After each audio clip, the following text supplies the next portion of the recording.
Now I request our next presenter, Dr. Shubarthikor Sir, for deliver his speech on tuberculosis in CKD patient. Thank you for your kind introduction. Thank you, GK Conference Authority, for bringing me here. And I am a strong supporter and admirer of GK Conference and its organizers also. And this is a rare event organized by GK Conference today that my teacher, Professor Muhibur Rahman Sir, is here on the dais, and my student, Dr. Imran, is also here in the dais. So 3 generations of academia in a frame. So this credit also goes to this GK Conference Authority.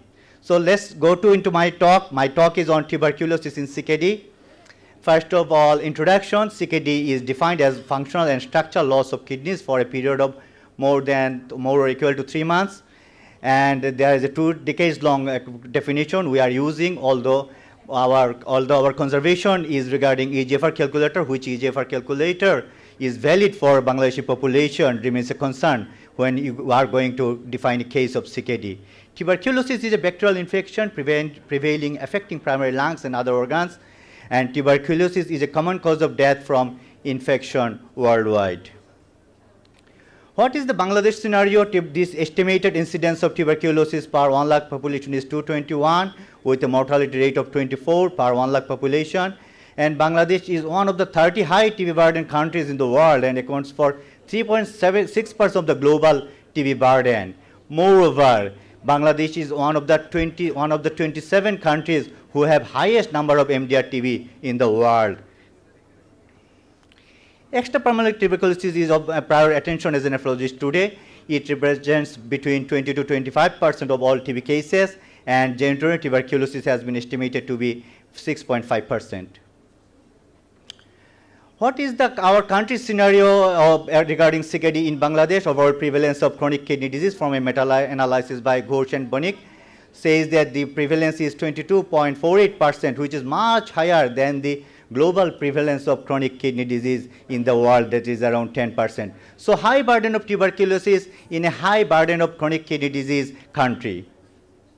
This is pathogenesis in short. You can see the primary complex, well-known slide.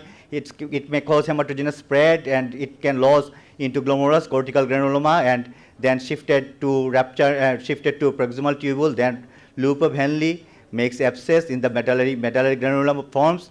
But this process is very simple scheme here, but it takes years to develop a genitourinary tuberculosis. It can go, or it can follow a lymphogenous spread also.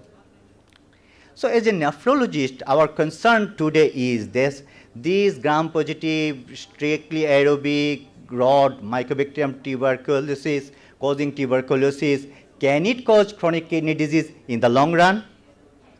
This interesting article from Taiwan on 8,000 patients published in a reputed Oxford journal, you can see that there is an arm having tuberculosis with DOT and non-tuberculosis for a 14 years period. They followed up these 8,000 patients, and it showed that the tuberculosis patient had 27% more chance of developing chronic kidney disease in the long run. So in 2022 today, whether you are treating a case of pulmonary tuberculosis or genitourinary tuberculosis or whatever may be the site of the involvement of this tuberculosis, this patient may develop or may have 27% more chance of developing chronic kidney disease in the long run.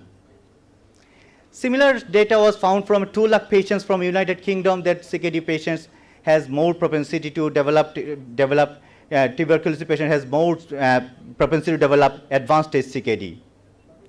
On the other hand, this is another interesting article from Korea, from 8 lakh patients, no CKD in one arm and 4 lakh CKD in the other arm. And they try to find whether CKD patients are more prone to or more in risk of developing tuberculosis. You can see the adjusted hazard ratio of 1.8, even CKD stage 1, you can see this hazard ratio 1.8, and in CKD 4 and 5, the hazard ratio 1.9. So these CKD patients are more prone to develop chronic kidney disease. So this is supported by this Indian data based on the random effects model. The whole TB incidence in CKD patients is estimated as 3,718 in 1 lakh in Indian population, while their national average for TB in general population is only 210 in per 1 lakh population and 221 for 1 lakh population in Bangladesh. So let's come to urogenital tuberculosis, one of the commonest causes of extrapulmonary tuberculosis, and diagnosis can be overlooked as the symptoms are non-specific, chronic and cryptic presentation, lack of clinical awareness for the possibility of this sort of tuberculosis. The classical presentation occurs most commonly primarily involves the urinary collecting system, renal pelvis, calyces, ureters, and bladder. Less commonly, kidney parenchymal lesions occur, including interstitial nephritis and glomerulonephritis. Such reporting has been done by Professor Magdi Mohammad Yaqub from England. So, how are the clinical features of genitourinary tuberculosis? So, the flank pain, dysuria, frequency, fever, hematuria, lump in the abdomen, features of urinary obstruction, and in case of female, menstrual disturbance, subfertility, all can occur in this population group. So what are the common features? These are well-known features of tuberculosis: persistent cough for more than 3 weeks, anorexia, weight loss, fever, night sweats, fatigue, etc. But unfortunately, genitourinary TB will lack, most of the genitourinary TB patients will lack these classical features of tuberculosis. So as like other extrapulmonary tuberculosis, genitourinary TB or renal TB will have sterile pyuria, voiding symptoms, resistant UTI, obstructive nephropathy, interstitial nephropathy, nephrocalcinosis, and rarely renal amyloidosis and glomerulonephritis. So whenever you are going to treat a case of urinary tract infection, and it is if it is treatment resistant, so you have to keep in mind in a TB burden country and high burden of TB in our country that there is a chance of tuberculosis in this patient. So these are the investigations for these patients. In short, urinary CBC, renal function test, chest X-ray, gene expert, PCR, FB culture, and plain X-ray, KUB, ultrasonogram, CT scan of KUB, and IVU can be done. This picture has been taken from a textbook, Indian JP textbook, Urogenital Tuberculosis by Dr. Gopal and Dr. Sujata. They show the coronal scan or showing a hydronephrosis due to stenosis of the pelvic junction. A mucosal thickening of calyces and pelvis is also seen in the ultrasonogram in a genitourinary tuberculosis patient. This is another picture from the same reference. High resolution ultrasonography shows images of the kidney showing a parenchymal mass and mixed echogenicity mass in an area of caseation and the cavitation in the kidneys. This is an interesting term, putty kidney. Putty kidney is a pathognomic of renal calcification in kidney, and kidney becomes non-functioning. And in the literature, you will find putty kidney or putty-like calcification in kidney. This is a plain X-ray KUB picture from radiopedia.org. A patient born with 2 kidneys, known to be born with 2 kidneys and had vague complaints of abdominal pain, low-grade fever in high TB burden country, and suddenly he discovers that his one kidney is vanished or gone forever. You can see this term is called autonephrectomy. Kidney can engulf and eat a single kidney, and in this patient you can see by the same author, Urogenital Tuberculosis book, that this is a coronal scan of renal area showing just calcified rim of the kidney, but no parenchymal tissue inside. So TB engulfed one kidney of that patient. This is PCNL-ogram showing lower ureteric stricture and hydronephrosis.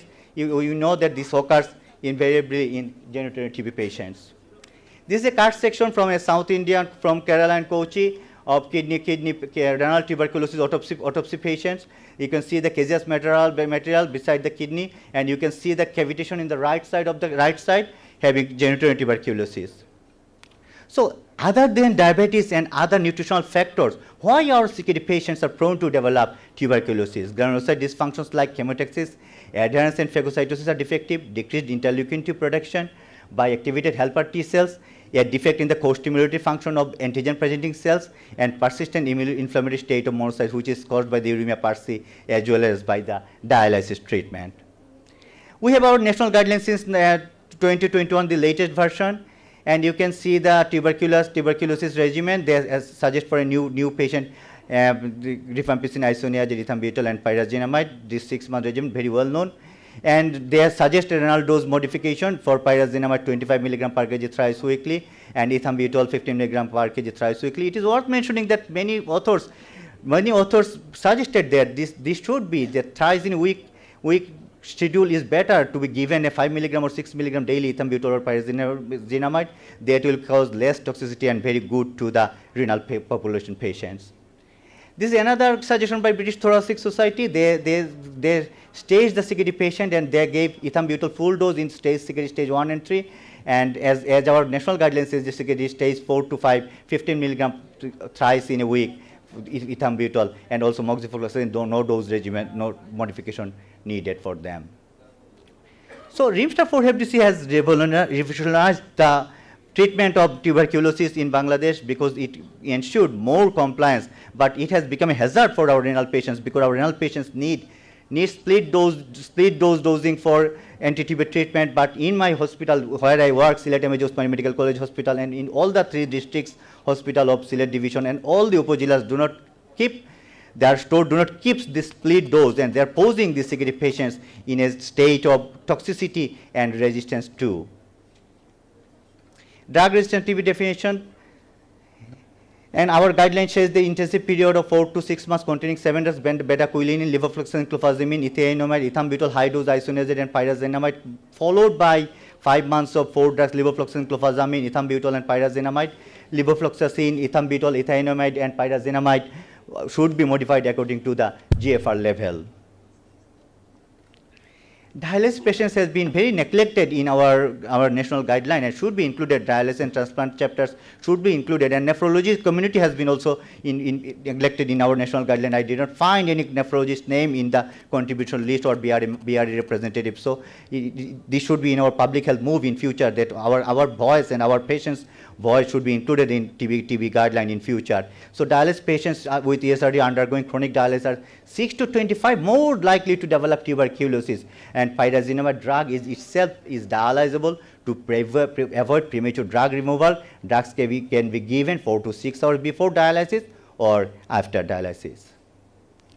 Latent TB is also concerned globally. People living with HIV are given latent TB treatment. Contacts of TB patients having following conditions like CKD with or without dialysis and transplantation, including transplant candidate having latent TB through IGRA or tuberculin test, should be given a latent TB tuberculosis treatment for a period of 90 days as directed by National Guideline of Bangladesh. So transplant is a very important issue for us. TB and transplant, post-transplant TB occurs in 12 to 20% transplants in India. It is associated with mortality and morbidity, and diagnostic delay often occurs. It is worth mentioning that all extrapulmonary TB, including genitourinary tuberculosis, has got the chance of diagnostic delay as the symptoms are so vague. And in renal population, as the patient has got so many morbidity, comorbidity like, and so many features like anorexia, nausea, vomiting, etc. So the features of TB sometimes get hidden in the patient's scenario. So this is an interesting ISN Frontiers meeting which I attended. It was on in Delhi in last September 2025. And I can see presenter, he is in Sunil Patil, assistant professor of KEM Hospital, Mumbai, and he is presenting his single center data on tuberculosis on transplant patient, and the pulmonary, he is showing the demography. The pulmonary patients respond, PTB is the most common form of tuberculosis in transplant population, even and the least common is the transplant kidney in 1%, and all forms of extrapulmonary TB are common in this transplant population too. This publication is from Indian Journal of Transplantation by Professor Santosh Bhargava. He works in CMC Vellore, and it was published in February 22, Evaluation and Management of Tuberculosis in Solid Organ Transplant Recipients, a South Asian expert group opinion. And they suggest these first-line drugs, although we don't suggest to give rifampicin in the transplant population, because instead we can use, or they are also using moxifloxacin or levofloxacin. It varies upon among the centers, and we will try to avoid rifampicin in the transplant population, and the treatment period should be 12 to 18 months. Some authors say that 12 months is enough in transplant population. So rifampicin is an enzyme inducer. Corticosteroid doses should be doubled during rifampicin therapy if we are compelled to give rifampicin, but we will try to avoid this. Dose of tacrolimus cyclosporin need to be adjusted. CNI levels should be frequently more monitored. So if you give rifampicin, the chance of rejection will be higher. Tuberculosis peritonitis, this data from Jeddah that this Jeddah, and this is showing that there are 4 cases out of 89 had tubercular peritonitis. Surgical treatment, I am at the end of my talk. Sometimes we will need to consult with our surgical colleagues. Degescenting nephrectomy, augmented cystoplasty, and pyeloplasty all may be needed in surgical treatment. So thank you for your patient hearing. Thank you so much. Thank you, Dr. Shubarthikor Sir, for your elaborative and updated presentation.